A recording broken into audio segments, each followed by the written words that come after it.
जय श्री राधे कृष्ण। दोस्तों, आप सभी के जीवन में माता लक्ष्मी और भगवान श्री लक्ष्मी नारायण की कृपा हमेशा बनी रहे।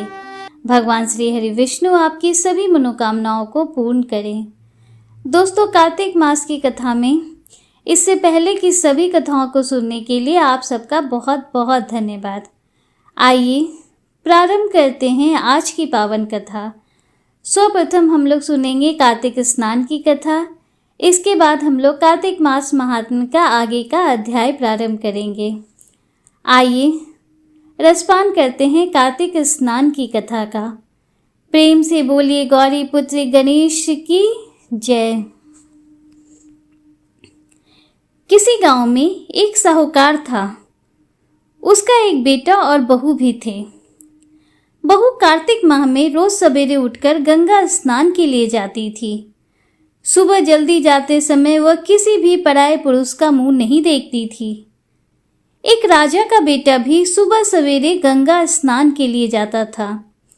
वह हैरान होता कि मैं इतनी जल्दी उठता हूँ स्नान के लिए, लेकिन कोई है जो मुझसे भी जल्दी उठकर नहा लेता है।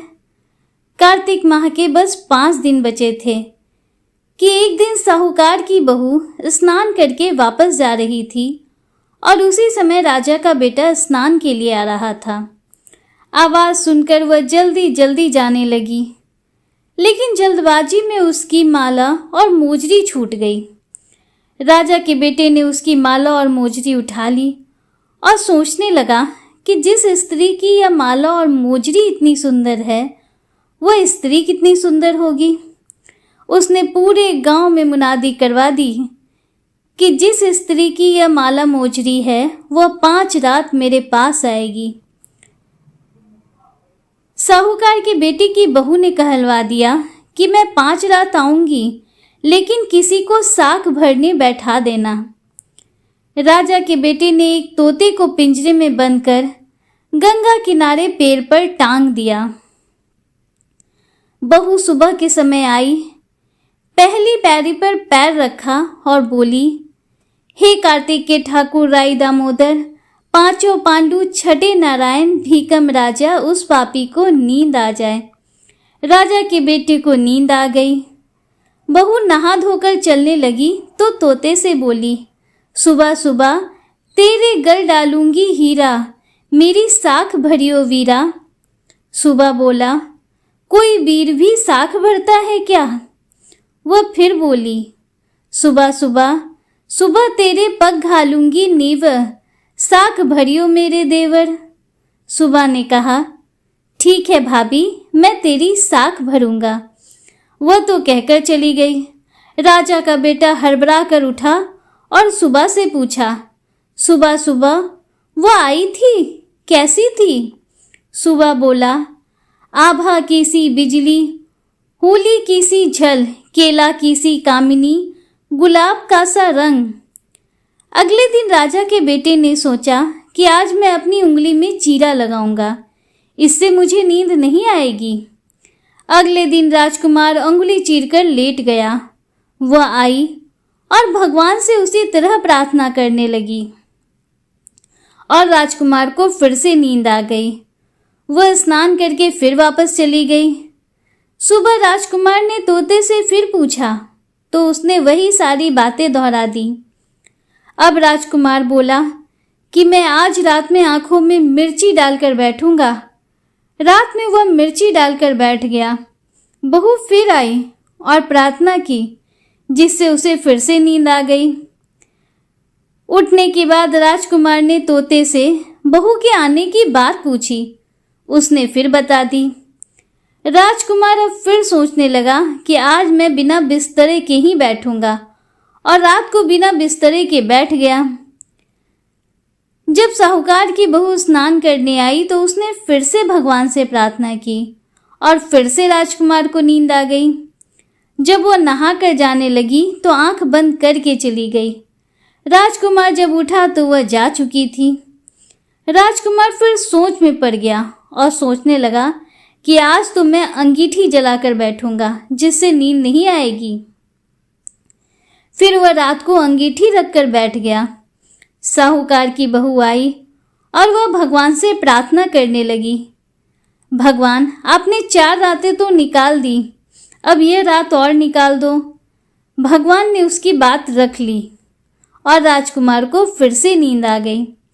जब वो नहा कर जाने लगी तो तोते से बोली, सुबह सुबह इस पापी को कह देना कि 5 रातें पूरी हो चुकी है, वह मेरे मोतियों की माला और मोजरी मेरे घर भिजवा दे। सुबह राजकुमार की आंख खुली तो उसने तोते से पूछा, सुबह सुबह क्या वो आई थी? तो तोते ने कहा, हाँ वह आई थी और उसने अपनी माला मंगवाई है।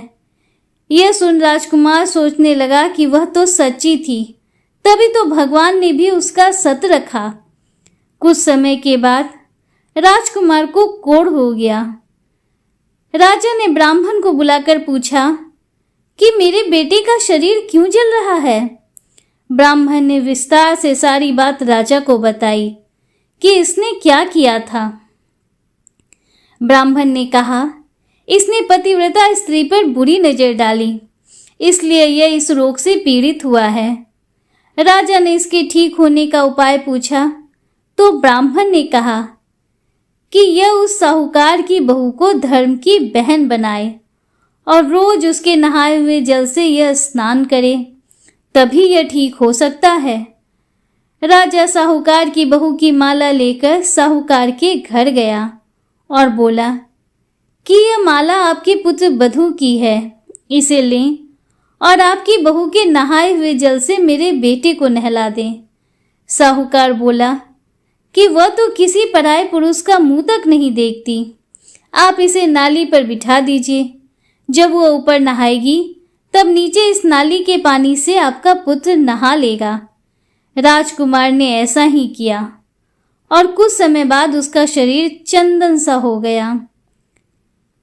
हे पंचभीकु देवता, जैसे आपने साहूकार की पुत्र वधू का सत रखा, वैसे ही सभी का रखना। इस कथा को कहने वाले, सुनने वाले और हुंकारा भरने वाले सभी भक्तों पर अपना आशीर्वाद बना के रखना।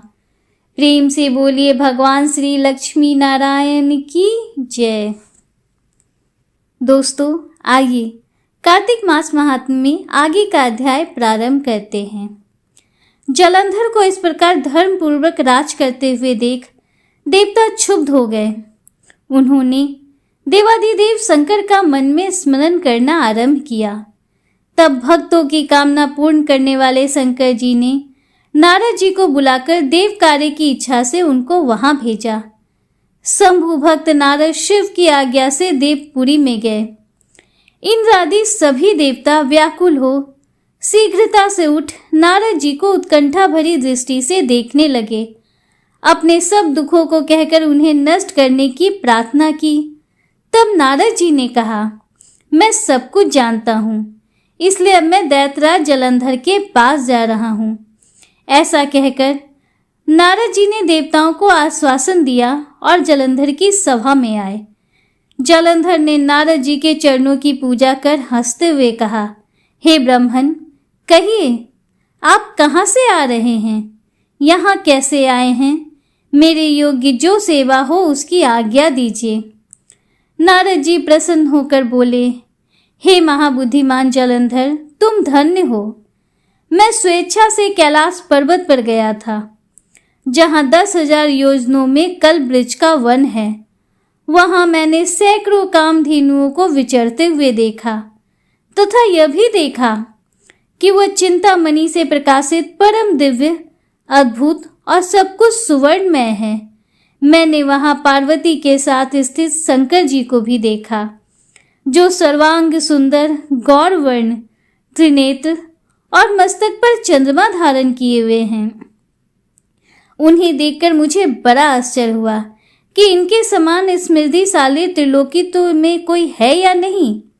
हे दैत्येंद्र, उसी समय मुझे तुम्हारी स्मृति का स्मरण हो आया और उसे देखने की इच्छा से ही मैं तुम्हारे पास चला आया हूँ। यह सुन जलंधर को बड़ा हर्ष हुआ।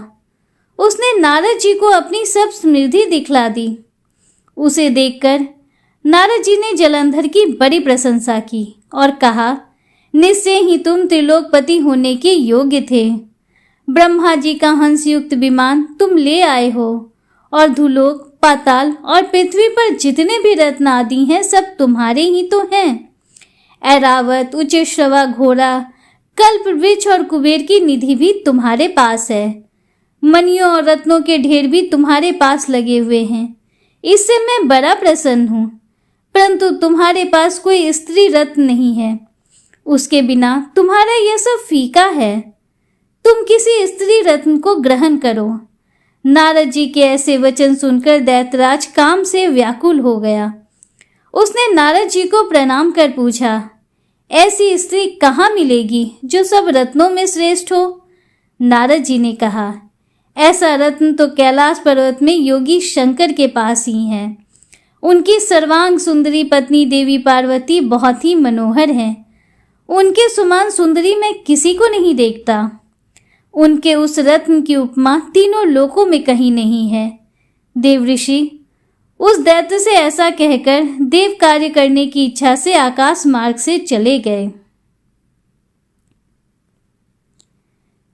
राजा पृथु ने नारद जी से पूछा, हे मुनि श्रेष्ठ, तब दैत्यराज ने क्या किया, वह सब मुझे विस्तार से सुनाइए। नारद जी बोले, मेरे यानी नारद जी के चले जाने के बाद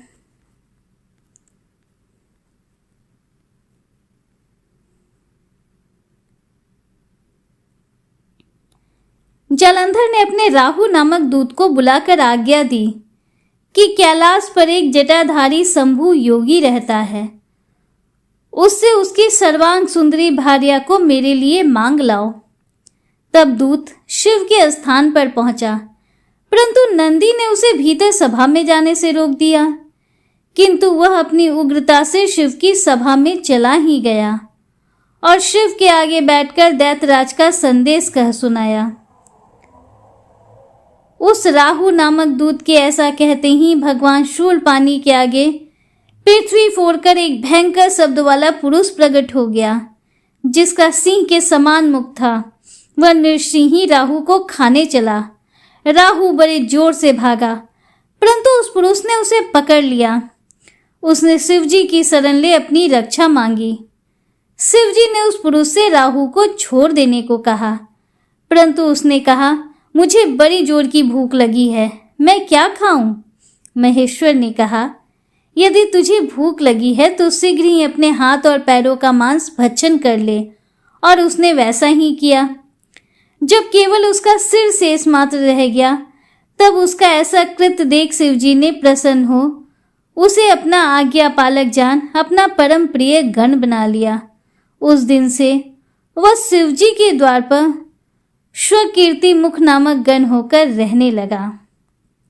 दोस्तों, कार्तिक मास महात्म्य में आज के अध्याय का समापन हुआ। प्रेम से बोलिए गौरी पुत्री गणेश की जय।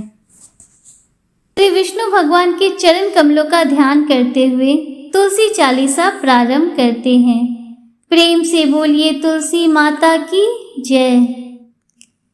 जय जय तुलसी भगवती सत्यवती सुखदानी, नमो नमो हरि प्रेयसी श्री वृंदा गुण खानी।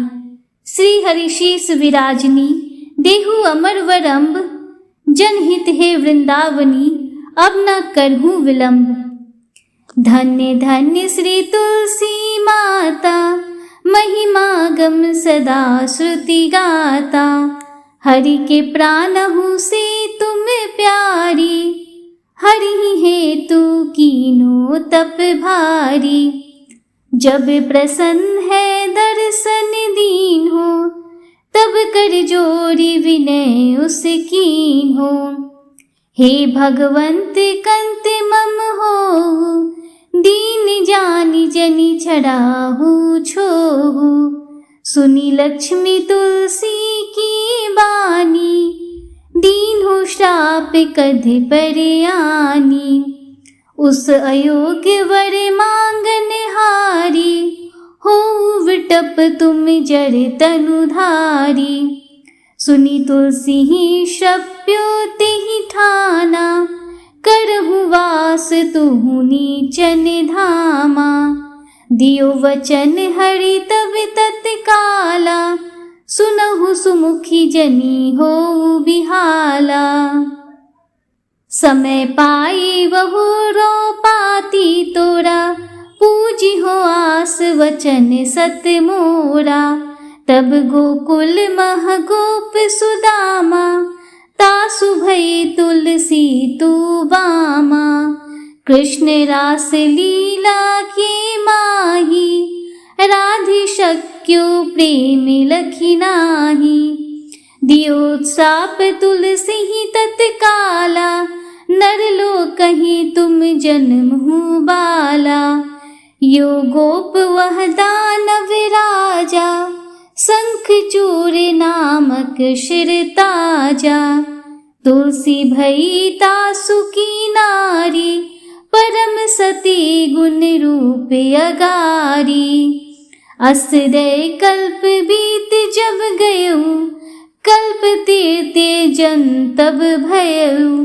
वृंदा नाम भयो तुलसी को, असुर जलंधर नाम पति को। करियति द्वंद अतुल बल धामा, लीना ही शंकर से संग्रामा। जब निज सैन्य सहित शिव हारे, मरहि न तब हर हर ही पुकारे। पतिव्रता वृंदा थी नारी, को न सके पति ही संहारी। तब जलंधर ही भेष बनाई, वृंदा ढिग हरि पहुँच्यो जाई। शिव हित लही करी कपट प्रसंगा, कियो सतित्व धर्म तो ही भंगा। भयो जलंधर कर संघारा, सुनी उर शोक उपारा। तिहि छन दियो कपट हरि टारी, लखी वृंदा दुख गिरा उचारी। जलंधर जस हत्यो अभिता, सोई रावण तस हरि सीता। अस प्रस्तर सम हृदय तुम्हारा, धर्म खंडी मम पतहि संघारा। यही कारण लही श्राप हमारा, होई तनु पासान तुम्हारा। सुनी हरि तुरत ही वचन उचारे, दियो शाप विना विचारे। लख्यो न निज कर तुति पति को, छलन जहो जब पार्वती को। जरमति तुहु अस हो जर रूपा, जगमह तुलसी विटप अनूपा। धग्व रूप हम साली ग्रामा, नदी गंडकी बीच ललामा। जो तुलसी दल हम ही चढ़ई हैं, सब सुख भोगी परम पद पई हैं। बिनु तुलसी हरि जलत शरीरा, अतिशय उठत शीस उर पीरा। जो तुलसी दल हरि सिर धारत, सो सहस्र घट अमृत डारत। तुलसी हरि मन रंजनिहारी, रोग दोष दुख भंजनिहारी। प्रेम सहित हरि भजत निरंतर, तुलसी राधा में नाही अंतर। व्यंजन हो छपनहु प्रकारा, बिनु तुलसी दल न हरि प्यारा। सकल तीर्थ तुलसी तरु छाही, लहत मुक्ति जन संशय नाही। कवि सुंदरिक हरि गुण गावत, तुलसी निकट सहस गुण पावत। बसत निकट दुर्वासा धामा, जो प्रयास ते पूर्व ललामा। पाठ करही जो नित नर नारी, हो ही सुख भासही त्रिपुरारी। तुलसी चालीसा पढ़ी, तुलसी तरु ग्रहधारी। दीपदान करे पुत्र फल, पावही बंधयु नारी। सकल दुख दर्द हरि, हार है परम प्रसन्न। आसे धन जन लरही ग्रह बसही पूर्णात।